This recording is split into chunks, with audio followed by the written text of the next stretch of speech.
Oi, gente, começando então o segundo episódio do Bastidores da Produção Cultural. E a gente está hoje com um novo entrevistado, mas que também vai ser, na sequência, mais um apresentador aqui junto comigo e com o Thiago, né?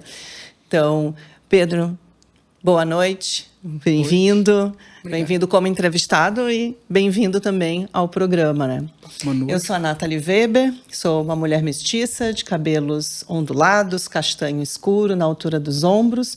Estou com um brinco que é de uma mulher negra com turbante, coincidentemente. No primeiro programa ela era vermelhinho, agora é branco e preto. Estou com uma camisa cinza, com um casaco verde por cima, uma calça verde e um colar indígena de bolinhas brancas. Tiago. Eu sou o Thiago Beckenkamp. Boa noite a todos. Boa noite, Pedro. Muito bem-vindo aí ao programa. Sou um homem branco, de estatura mediana alta, cabelos pretos compridos, amarrados em um coque, usando camiseta preta como sempre. Tenho umas tatuagens no braço direito. Calça preta, tênis preto, uso alargadores, tenho um cavanhaque. Acho que é isso. Pedro, te apresenta aí para nós. Boa noite, pessoal. Boa noite, Nathalie. Boa noite, Thiago. Obrigado pela oportunidade de estar aqui. Eu sou o Pedro Henrique Loreto. Estou usando uma camiseta preta, sou um homem branco, olhos escuros, cabelo ralo, bastante curto, uma calça jeans e um tênis preto. Queria começar agradecendo a oportunidade de estar aqui com vocês nesse episódio e a partir dos outros também. E é uma honra estar aqui na noite de hoje. Bom, Pedro, para quem ainda não te conhece aqui, né, em Cachoeira do Sul, tu é cineasta, né, fundador do Cineclube Coliseu e tá nessa vida aí, né, de diretor, editor, enfim, né, produtor de cinema. E a primeira pergunta é como é que começou essa história do Cineclube Coliseu? Uhum. Bom, o Cineclube ele era um projeto já que eu tinha a intenção de fazer, acho que desde uns 12, 11 anos, quando eu vi que o François Truffaut teve um cineclube. Eu vi isso, eu achei muito massa e comecei a entender procurar entender o que seria um cineclube, para que serve um cineclube. Então, veio a intenção de fazer esse espaço onde galera da minha idade, ou um pouco mais nova, ou pessoas mais velhas, pudessem compartilhar esse interesse pelos filmes e também ter uma noção maior, tanto dos realizadores, quanto do contexto onde o filme está inserido, né? E o projeto começou a rolar na Escola Liberato, onde ele aconteceu ao longo de 2 anos, com o incentivo dos professores, com o interesse do público, que por sua grande maioria era composto pelos próprios alunos da escola, né? E ali eu comecei a fazer uma seleção de filmes que eu já vinha gostando, já vinha estudando há um tempo, para tanto apresentar para essa galera, quanto também porque seria minha zona de conforto para também estudar mais a respeito deles. Então a gente começou a fazer maratonas da Novelle Vague, do expressionismo alemão, do cinema brasileiro, né, tanto o cinema novo, cinema marginal, retomada do cinema brasileiro, cinema contemporâneo, né? Então foi ele partiu desse interesse de ter esse espaço de troca com os filmes e também para prestar essa homenagem aos cinemas da cidade, que é um assunto que me cativa especificamente. Então foi onde veio a ideia desse projeto. O massa do Cineclube, né, que mais além do que as pessoas pensam, que não é só assistir filmes, né? O legal do Cineclube é justo isso, né? Assistir em grupo, debater, né? Levar ideias diferentes, filmes diferentes, pontos de vista diferentes, né? Conversar, né? Dar a sua opinião, trocar, receber a opinião dos outros. Ainda mais no contexto onde a gente está hoje, a gente tem tanta informação que às vezes a gente fica com interesse de falar sobre essas questões que a gente vê no dia a dia e acaba sendo um espaço bom para isso, né? Uhum. Às vezes os debates no final da sessão, eu acho muito engraçado que geralmente eles começam falando do filme e a gente acaba indo para outros assuntos que não tem nem muito a ver especificamente com o filme, mas que acaba abrindo a porta assim, para outros assuntos, outros paralelos com outras questões. Então, para mim também o Cineclube foi um espaço também de fazer muitas amizades. A gente começou nasceu uma que na real é muito engraçado, né, se parar pra pensar, porque tu acaba passando essas 2 horas com pessoas que tu podia até não conhecer antes, mas tu passa essas 2 horas, tu cai na estrada, às vezes quando é um road movie, né, tu vai para outros lugares e tal, mas tu tá com aquelas pessoas ali e depois quando acende as luzes parece que todo mundo se conhece um pouco melhor. E aí nos diálogos assim que a gente tem depois, parece que se tem essa ênfase da própria amizade nascendo ali entre nós. Então, parece muito bobo, né? A amizade nascendo entre nós. Mas é que acaba que também é um meio de se comunicar, assim, também. E foi no cineclube ou tu já praticava, assim, na parte do roteiro, enfim, direção, já fazia alguma coisa antes? Eu comecei... Teve uma pergunta uma vez que me fizeram que eu nunca sei a resposta, que é, com que idade tu começou a se interessar por cinema? Eu não consigo responder, porque, pô, eu olho pra minha infância e eu já vejo o cinema. Sabe? Eu tenho mais lembranças de eu vendo filmes do que brincando com a galera da minha idade e tal. Então é um negócio que eu não sei dizer aonde partiu do momento que eu quero fazer cinema. Né? Eu consigo lembrar de um filme ou outro que, pô, eu vi o making off, achei, pô, que legal, os caras estão fazendo um filme, e tive esse interesse. Mas acho que eu comecei ali quando eu tinha uns 9, 10 anos, que eu pegava o celular da minha mãe, eu sou mais velho de 5 irmãos, então eu já tinha o elenco em casa ali, né? Minha irmã, meu irmão. E aí eu pegava o celular da mãe emprestado e começava a regravar cenas dos meus filmes favoritos. Então, pô, aquela cena do Edward Mãos de Tesoura, aquela cena do Jurassic Park, aquela cena do Goonies. E aí começava a pegar e regravar. Eu ainda tenho boa parte desse material em casa. E às vezes eu começo a rir quando eu vejo, porque, pô, a gurizada, assim, meus primos também, fazendo esse filme comigo e a mãe passando atrás, estendendo roupa no varal, né, o pai brigando porque o carro tá com um problema. Então é o tipo de coisa que foi naturalmente, né? Chegou ali no ensino fundamental e aí a gente teve essa questão, né, o YouTube tá ali a uso, né, as redes sociais estão ali à disposição, então eu comecei a pegar e fazer filme assim, comecei a escrever meus roteiros, comecei a fazer filmes que não fossem regravando cenas de outros, comecei a divulgar entre a galera do colégio. Chegava assim na turma, eu fiz um curta aí e tal, né, eu gosto muito do Evil Dead, peguei e fiz uma coisa meio Evil Dead, uma coisa meio Bebê de Rosemary. E aí, às vezes, vinha... E até quando a galera caía na gargalhada, porque na época eu ficava, então não rolou. Estão rindo. Mas aí depois eu via, pô, mas a galera gostou. Aí começou a se gerar, né? Tanto que o Cineclube, ele saiu no mesmo ano do lançamento do meu primeiro longa, o Criação de Frankenstein. Então, a gente já estava, assim, com estudo, já ali tentando entender o que... Né? Tudo à moda, assim, o que tem para se ver, né? Esse livro aqui dizem que é bom, né? E aí começou a vir a galera para fazer os filmes junto comigo, né? Porque o elenco dos filmes são a galera do colégio, né? A galera que eu conheço assim há muito tempo. Então já tava na ideia já. Bom, tu já citou aí o teu primeiro longa, mas tem alguns filmes aí, comenta um pouquinho sobre cada um. O Criação de Frankenstein, como foi o primeiro que eu comentei, foi uma viagem, na real. Não para se pensar que a gente fez filme, porque a gente gravou ele ao longo de 2 anos. Né? E a história do Frankenstein, escrito pela Mary Shelley, acho que foi o meu livro da infância. Assim. Foi o livro que eu li quando eu tinha meus 7, 8 anos, se não me engano, que eu peguei na biblioteca do colégio. E aí, isso aqui é muito massa, isso aqui é muito massa. E aí depois eu tive acesso ao filme do Bela Lugosi. Isso aqui é muito massa, cara, isso aqui é muito massa. E aí sempre teve esse interesse de querer contar a história em algum momento. Mas aí chegou uma época, quando eu tava com uns 15 anos, se eu não me engano, que mas eu quero fazer o Frankenstein. Minha irmã vai ser a Vivian Frankenstein, meu irmão vai ser o monstro, e não adianta, tem que fazer esse filme, tem que ser em preto e branco, tem que ser assim, tem que ser assado. E aí o filme nasceu, assim. A gente gravou em preto e branco para dar o tom gótico que eu queria que o filme tivesse, que eu imaginava. E a gente foi dando umas gambiarras, assim. Né, que acaba que, pra mim, a alma do filme tá na gambiarra, na real, porque a fachada do castelo que ela compra é a casa que eu cresci ouvindo falar que era assombrada, que fica no meu bairro. Então a gente foi usando isso a nosso favor. Então, além da criação de Frankenstein, tem o Venha Ver o Pôr do Sol, que também é outro que adapta um livro, né, da Lígia Fagundes Telles, que é acho que é a minha escritora favorita, que é esse conto que é popular, né, mas a gente resolveu gravar também, que é outra história que eu sempre me interessou, A Profecia dos Mortos, que acho que talvez seja o primeiro curta que eu fiz assim na intenção de contar uma história minha, na real.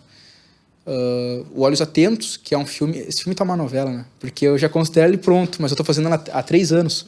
É que assim, sempre que a gente se encontra, o Thiago... como é que tá o filme do Coliseu? Como é que tá... E parece que eu tô apegado com o filme, eu não tô conseguindo lançar ele. Porque ele, de certo modo, ele tá 99,9% pronto. Mas eu fico naquele apego. E aí Será? Mas uma hora vai, O Silêncio nos Corredores, é um filme que eu tive o prazer da galera do Ciro me convidar para fazer. O pessoal do Terceirão tava querendo fazer um projeto com um filme. E aí o professor Diego, que foi meu professor no João Neves, entrou em contato e a gente fez esse filme. Foi uma oficina assim que resultou no filme. Né? E também trabalhei em outros filmes que eu não necessariamente dirigi, mas trabalhei, como os 2 filmes do Thiago, que eu tenho orgulho de ter trabalhado, né? Os filmes do Marcos Kligman também, do Naikan Escobar. Então, são projetos que eu me orgulho, assim, de já tá na minha caminhada, né?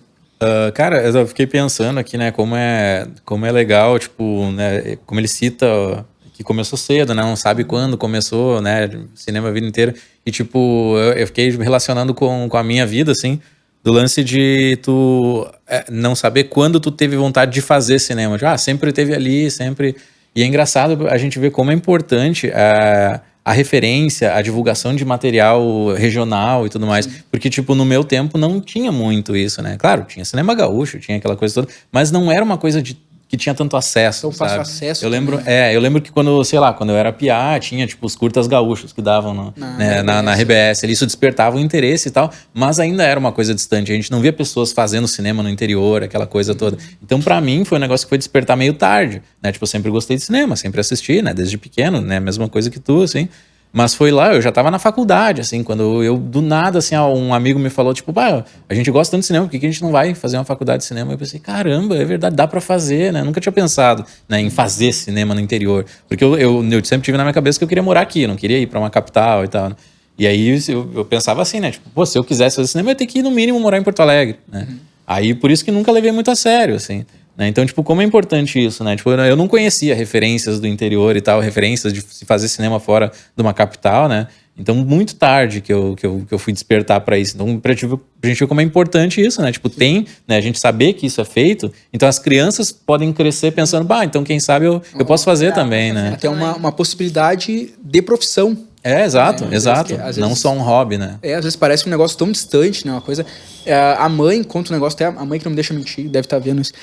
E ela conta que quando eu era pequeno, eu não lembro desse evento, mas a mãe conta, e a minha avó conta que isso aconteceu.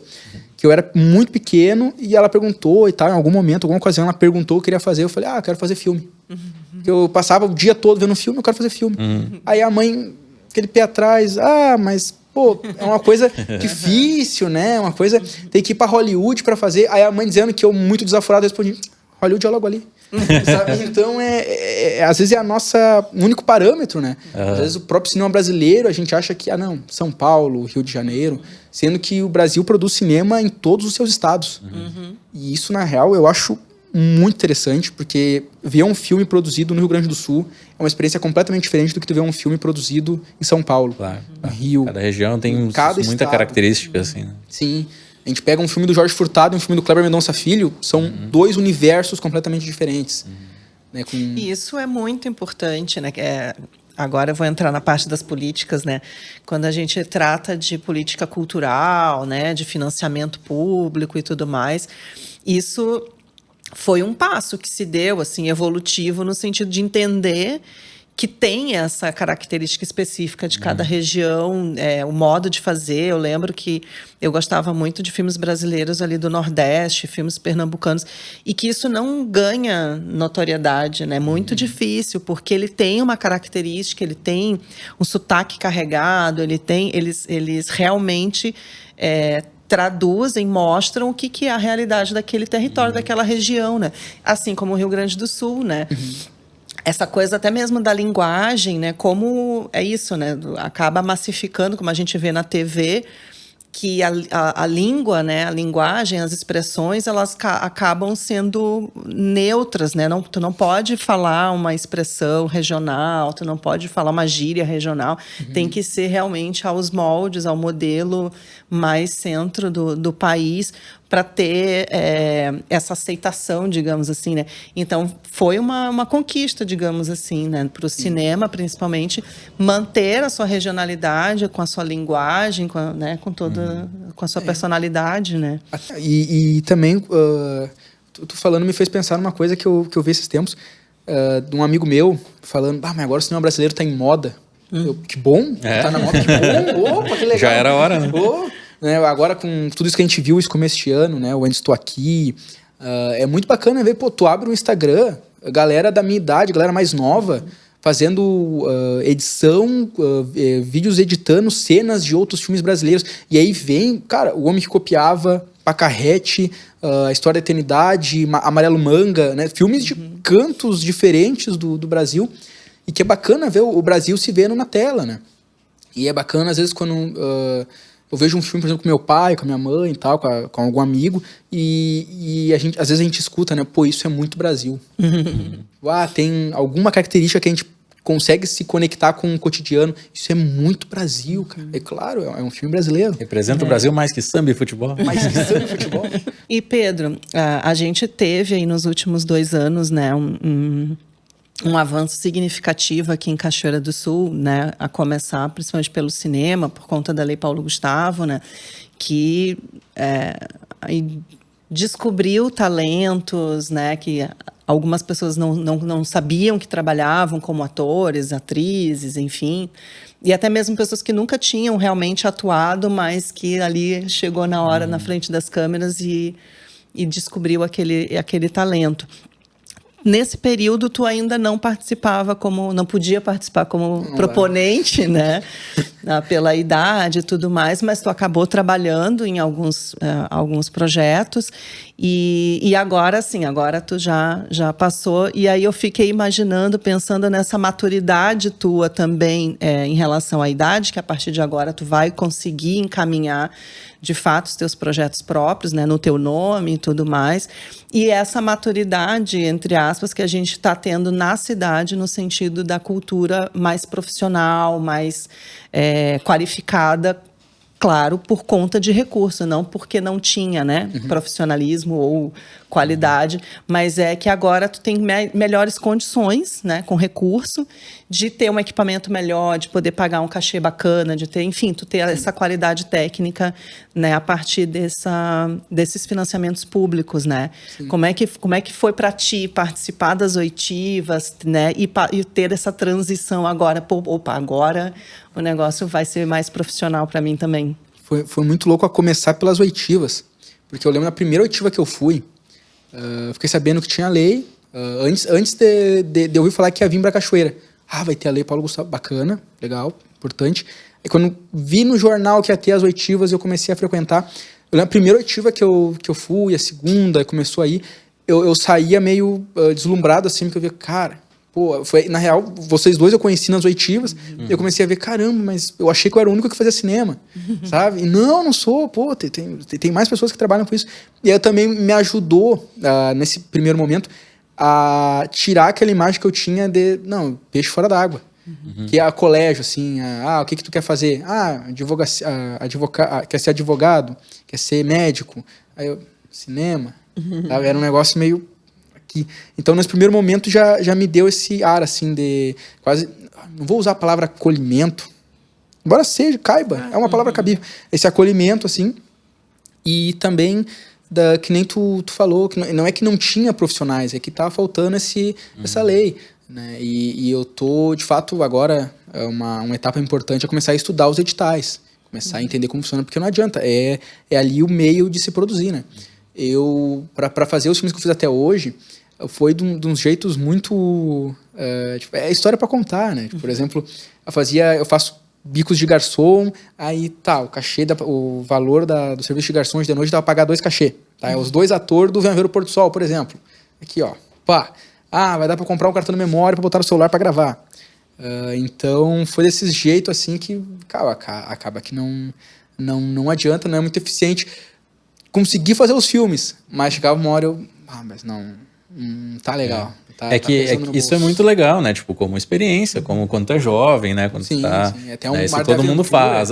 Todo mundo faz, mas não tem como viver assim, né? Não. tem como tu ter que ter uma profissão para te sustentar e ainda pagar as tuas produções. Né? Que é o que acontece com a maioria dos artistas e trabalhadores de cultura, enfim, que tem que ter um emprego para poder manter, né, o seu trabalho no setor cultural. Mas tu vê uma coisa interessante, né, Tiago? Ele pagava cachê.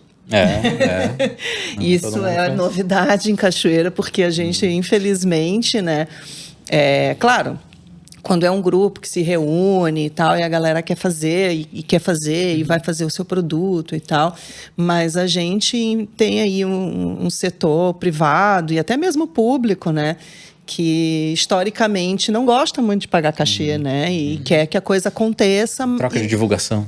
Troca de divulgação, de espaço, e porque é bonito, porque não sei o quê, e quando tem, agora, com essa oportunidade, né, de recurso e tudo mais, que, então, né, não tem mais desculpa, né? Porque a gente ouve assim, mas tudo querem cobrar. Pô, é meu trabalho.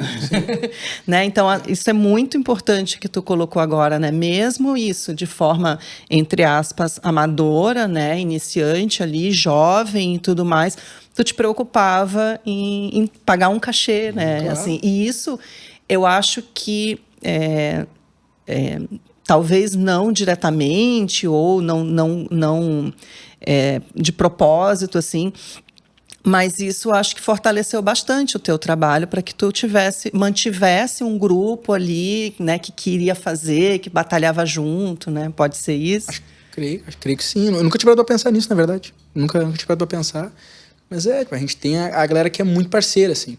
Tem aqueles que atuaram em mais de um curta. Né? Tirando a minha irmã, a Júlia é o rosto dos meus filmes, né? A minha irmã, porque todo filme que eu fiz até hoje tá na Júlia atuando.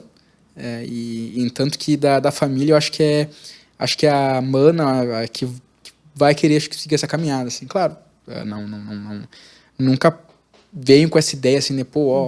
Claro que não. Não quero dar esse sufoco. Mas é muito bacana, assim, a Ana Júlia, de certo modo, também estimulou para que isso conseguisse. Eu lembro que quando a gente estava fazendo Frankenstein, e aí eu ia para Porto Alegre para fazer um curso. E aí eu gravando com o celular, a gente gravou ali uma sequência de acho que deu uns 50 minutos de filme, só que tava sem edição ainda. E aí no sábado fui para Porto Alegre para ter a aula, e aí nisso, não tô acostumado, sou de cidade do interior, tô com a mochila virada nas costas, com o celular no bolso da frente. Aí a gente entrou na rua Tiradentes ali, depois eu fui pegar a mochila, não lembro de ter deixado o bolso aberto. Aí eu fui ver, o celular foi-se com boa parte do filme não gravado. E, não editado. Não editado, isso. Tava gravado e não editado. E aí não, já era o filme. E a Ana Júlia, não, vamos lá, a gente regrava. Então, fortaleceu, e também nessa questão, né? Porque era importante, ao meu ver, a valorização dessa galera, porque, era a gurizada que a gente gravava todo final de semana que dava. Porque não estava no colégio, porque eu não estava trabalhando. Então, era o tempo que se tinha, mas podia estar fazendo qualquer outra coisa. Sabe? Então, era o jeito que a gente conseguia fazer isso acontecer. Né? E os filmes foram feitos assim. E é importante, realmente, essa valorização, ainda mais quando se tem recurso para pagar. Sabe? O que muito se vê é o ter o recurso. Eu mesmo já tive algumas experiências de... uma específica. Eu cheguei, apresentei o trabalho, a pessoa se interessou, gostou, elogiou. Mas tu não vai receber por isso. É um espaço... Como é que ele falou? É um espaço de divulgação. Mas divulgação eu pego e colo os cartazes nos postes aí da rua. Isso é divulgação. Em rede social hoje, a divulgação é muito fácil. Né? Sabe? Então, não. Porque é importante essa valorização, como a gente tinha comentado antes, de se ver como uma profissão. Nós, como artistas, né, não tem como a gente não valorizar os artistas que vão trabalhar com a gente, né? Se a gente quer ser valorizado também, a gente tem que fortalecer o meio e ajudar a valorizar o trabalho dos outros artistas, né? Claro. O que se vê muito aqui é o cinema, principalmente para interior, é muito difícil quem vive só de cinema, geralmente é audiovisual, né? Tipo,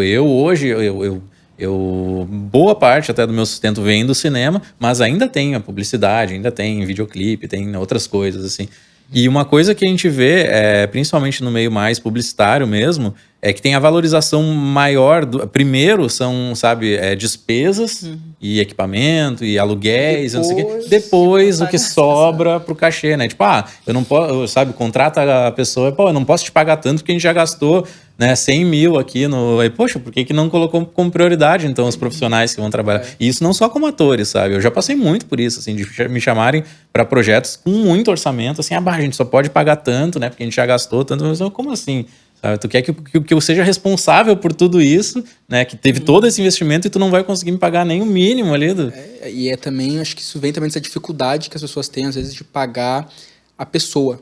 As pessoas pagam a coisa, não a pessoa, sabe? É como tu colocou, né? O tempo que a pessoa está dedicando aquilo dali é a pessoa, é o trabalho dela, é o tempo dela, né? O tempo que ela dedicou antes, estudando, se preparando, aprendendo. Isso a gente não recebe nunca, né? É normal. Tem o tempo que tu fica escrevendo roteiro, estudando, pensando, lendo, né? Infelizmente, isso a gente não recebe nunca, né? Infelizmente, a pessoa paga 10 mil num apartamento, mas a pessoa vem e cobra 2 mil pra pintar. Não, muito caro. Então, eu lembrei do vídeo aquele, né, do Pedro Cardoso, né? Ele falando sobre isso, né? Então, e acaba que é uma verdade. A gente vê isso na cultura, a gente vai ver isso em outras áreas do nosso cotidiano, assim, em outras profissões, em outras... Infelizmente, é um mal que a gente tem que ir contornando. Então, tomara que a gente agora, com leis de incentivo cada vez, se Deus quiser, cada vez mais fomentadas, cada vez mais abrangidas, isso consiga ir se dissipando com o tempo. Eu sou otimista, na real. Assim, não sei se é porque a gente está finalmente falando sobre o cinema brasileiro, a gente está finalmente, né, vendo o espaço, de fato, acontecendo de maneira mais expressiva, mas eu estou otimista. Assim, eu acho que é o melhor momento para se estudar, o melhor momento para se produzir. Eu acho que é um bom momento para ser otimista mesmo, porque não é sempre que a gente vê esse tipo de coisa, sabe? Um investimento em audiovisual no interior, né? Porque agora é tudo distribuído igualmente, né? Não fica tudo, não é um edital estadual que termina tudo em Porto Alegre, né? O recurso está indo para o interior, as coisas estão sendo feitas, né? E eu não tenho uma carreira tão longa assim no meio, mas eu não me lembro disso acontecer tão normalmente, assim, né? De ter editais regulares, né? No interior, que chegue de fato, né? A quem precisa, quem quer produzir cinema, audiovisual no interior, né? Não é uma coisa que se vê sempre. Eu acho que é um momento bom mesmo para estar otimista, né? Para ver que as coisas estão andando, né? Para os artistas. E é uma das características, na verdade, dessas políticas públicas do governo federal, que é justamente a municipalização, né? O recurso antes até tinha essa pequena distribuição, né, o repasse para os estados, né? Agora não, agora vem direto para o município, né? Então realmente está chegando nos municípios, para os municípios fazerem essa gestão com a participação social. Eu acho que isso é fundamental. E eu acho que isso também favoreceu muito, né, o nosso contexto aqui em Cachoeira, porque é obrigatório, né, que a gestão pública construa essa política local, né, os editais, com a participação da sociedade, porque realmente a gente viu nas oitivas, né, todos os segmentos ali, artistas, trabalhadores, técnicos, enfim, todo mundo ali se apresentando, se mostrando enquanto fazedor de cultura e apresentando suas demandas. Então, é a partir disso que no município esses recursos vão ser melhor aproveitados, né? Então, a gente viu que, era preciso, sim, aquele grande volume de recurso para o cinema. E o cinema abriu portas, né? Essa produção da Lei Paulo Gustavo, né? Através da Paulo Gustavo, essa produção do cinema, ela acabou abrindo portas também para os outros segmentos, né? Porque ela mostrou que toda a cadeia produtiva que envolve, né, o cinema, mas também estimulou as outras expressões para dizerem, opa, a gente vai aparecer também, a gente vai também conseguir acessar esse recurso. Então, querendo ou não, o cinema estimulou a produção de outras expressões, né, do teatro, enfim, da dança. Então, foi o cinema que, né, através da Paulo Gustavo, que impulsionou. E eu acho que foi uma surpresa para a maioria da população, assim, de Cachoeira do Sul, que não imaginava a quantidade de produção que ia acontecer, né? Acho que a maioria acreditava que não ia dar ninguém, porque é isso, né? Quem é que faz cinema na cidade? Então, realmente, eu acho que o cinema abriu uma boa caminhada ainda. Não só com a vinda do edital, mas ao longo da nossa conversa eu estava pensando, uma parte também que eu acho muito importante a gente também ter olhares para isso é também da distribuição dos filmes.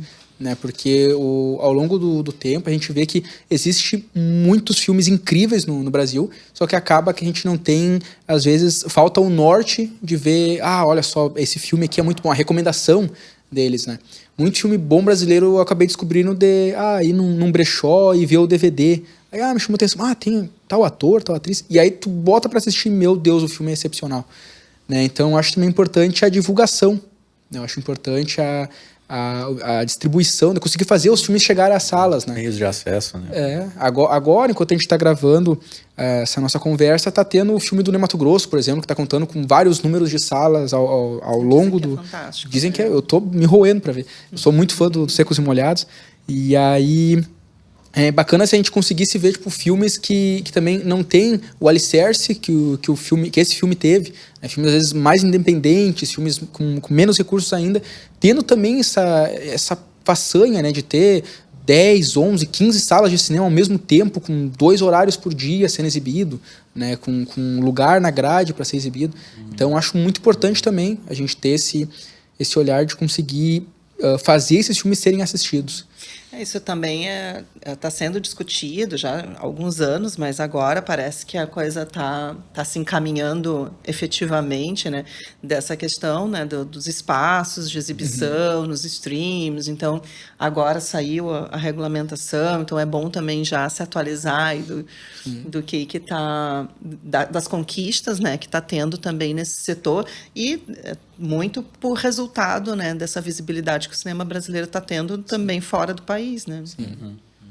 E é legal também isso de não ter acesso a produções locais e tal, que era uma realidade muito forte, assim, até um tempo atrás. É outra mudança que a gente pôde notar depois da Paulo Gustavo, depois até da Aldir Blanc, de antes, assim.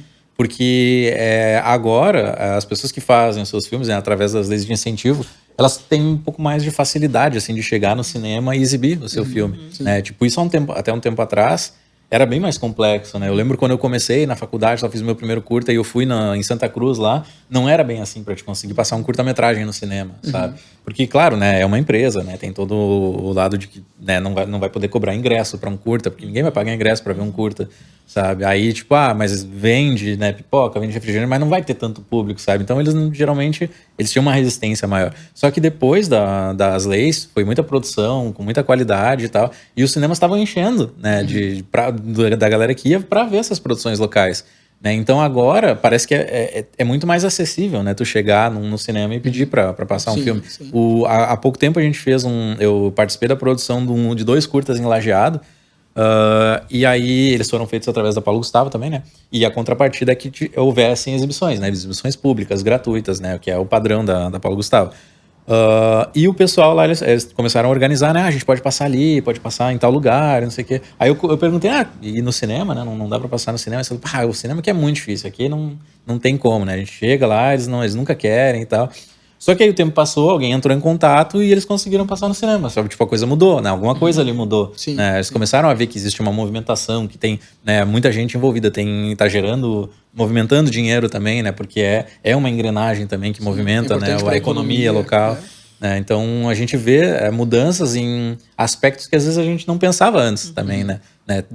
Disso de girar dinheiro e tal, mas de mudar a cabeça das pessoas, né? De levar as pessoas a assistirem produções, né? A prestigiar artistas locais, né? Ver produções locais. E é tudo muito importante para conseguir cada vez mais, né? Espaços a serem conquistados, às vezes daqui a pouco ser uma coisa normal. Né? Eu lembro de às vezes a gente ainda tem essa desassociação, né? Filme de suspense, terror, comédia brasileiro.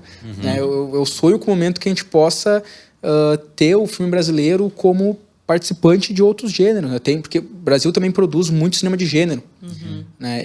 Não adianta, eu sempre acabo puxando um pouquinho pro lado do cinema fantástico. É uma coisa meio... Não consigo controlar. Mas... O cinema de horror do Brasil, o cinema de fantasia, de suspense, surrealista no Brasil é excepcional, assim, ó, com grandes nomes, Juliana Orras, o Rodrigo Aragão, o Peter Baistorff, né, o Felipe Guerra. Então é bacana o momento onde a gente consiga ver, tipo... E o brasileiro gosta de filmes de terror, né? O brasileiro gosta de filmes de gênero. A gente consegue perceber isso pelo números de um filme americano vem ao Brasil e o número que ele consegue levar de pessoas ao cinema. Então vai ser bacana a hora que a gente conseguir ver, espero que no futuro muito breve, a gente consiga ver as pessoas... esse final de semana eu fui ver aquele filme de terror brasileiro lá. Muito massa, cara. Então, ou até que chega ao ponto das pessoas não falarem o brasileiro. Exato. Hoje eu vi um filme muito bom, exato, né? Eu falei isso, agora eu falei na frase.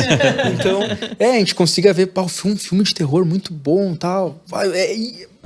Agora tu... Valeu, obrigado, Thiago, obrigado. Então vai ser muito massa quando isso começar a acontecer, cara. Pedro, e como é que tá hoje o Cineclube, né? Como é que tá a vida do Cineclube hoje? A vida, eu adorei esse termo, a vida do Cineclube. Esse ano, infelizmente, por motivos externos, ainda não consegui voltar a realizar sessões, mas eu tô louco para começar a fazer a sessão uma vez na semana. E eu tô assim... tem a galera que já é o público costumeiro, né? São os amigos que vieram, que a gente começou a ver filmes. Eu sempre acho muito bacana quando vem alguém de fora, nem sabia que tinha, e aí acaba indo para ficar, né? Atualmente, a gente tá... Isso é uma coisa que me alegrou muito, de ter a possibilidade de exibir filmes que também foram feitos pela Lei Paulo Gustavo. De amigos que produziram seus filmes, e se tu quiser exibir no teu cineclube, aí eu aceito, claro.